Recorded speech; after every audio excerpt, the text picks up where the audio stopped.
It is Dr. Sheila Tikku speaking about organometallic compounds for third year students.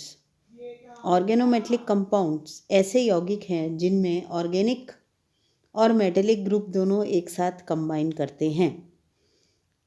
इनकी परिभाषा यौगिक जिनमें धातु कार्बन पाया जाता है कार्बनिक यौगिक कहलाते हैं तथा रसायन विज्ञान की यह शाखा बहुत ही इम्पोर्टेंट है क्योंकि इसके द्वारा बहुत सारे यौगिक पाए जाते हैं और यौगिकों के अंदर जो विभिन्न प्रकार के कंपाउंड्स हैं उनकी तैयारी की जाती है।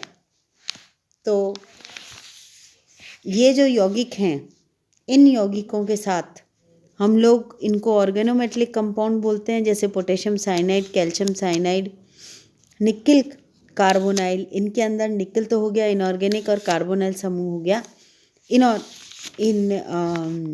ऑर्गेनिक समूह। तो इसी तरह से हमारे ये समूह अलग अलग तरह के पाए जाते हैं। सर्वप्रथम 1982 में डॉक्टर WC जेज ने इनको बनाया था।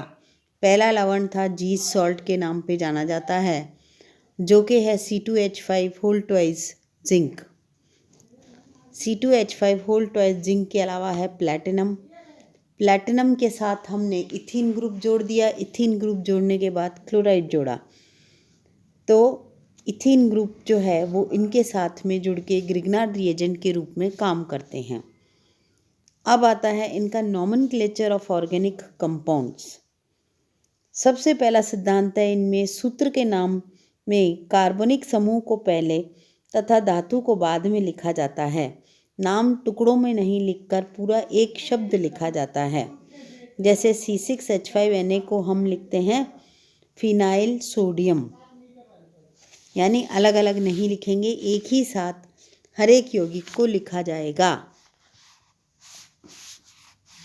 एक ही साथ लिखने के साथ में जैसे मिश्रित कार्बनिक यौगिक हैं तो मिश्रित कार्बनिक यौगिकों के अंदर C6H5 मैग्नीशियम आयोडाइड, तो इसमें हम लिखेंगे फिनाइल मैग्नीशियम एक साथ और आयोडाइड अलग से। तो अकार्बनिक ग्रुप अलग से लिखा जाएगा और ऑर्गेनिक ग्रुप के साथ धातु जुड़ेगा। तीसरा सिद्धांत है सिलिकॉन, बोरॉन। इनके नाम ऐसे लिखे जाएंगे जैसे टेट्रामिथाइल सीलेन, ANE इनके नाम के पीछे लिखा जाएगा। चौथे सिद्धांत में मिश्रित धातु में कार्बनिक यौगिकों के नाम एक ही शब्द के रूप में लिखे जाते हैं, जैसे C5H5 whole twice, titanium CO whole twice. पांचवा सिद्धांत है यदि कार्बनिक भाग में प्रतिस्थापित समूह हो तो उसकी स्थिति पहले दर्शाई जाती है और बाकियों की बाद में दर्शाई जाती है। और इसके अलावा जो है इनके नोमेनक्लेचर के अंदर जैसे methyl, ethyl, propyl, butyl, phenyl, alkyl, aryl, इस तरह से समूहों का नामकरण किया जाता है। कार्बनिक समूह का केवल एक ही कार्बन धातु में बंध बनता है, इसलिए इन्हें मोनोहेप्टो यौगिक कहते हैं। इनमें नीटा 1, नीटा 2, नीटा 3, नीटा 4, नीटा 5 इस तरह का नोमेनक्लेचर किया जाता है। इसके अलावा हमारे पास ऐसे यौगिक भी हैं जो कि किसी भी कंपाउंड के बीच में पाए जाते हैं, जैसे फेरोसिन या उसको हम बोलते हैं बिस साइक्लोपेंटाडेनाइल आयरन। इसी तरह से हमारे पास है बिस बेंजीन क्रोमियम। फिर कुछ कंपाउंड्स हैं जो ब्रिज कंपाउंड्स कहलाते हैं।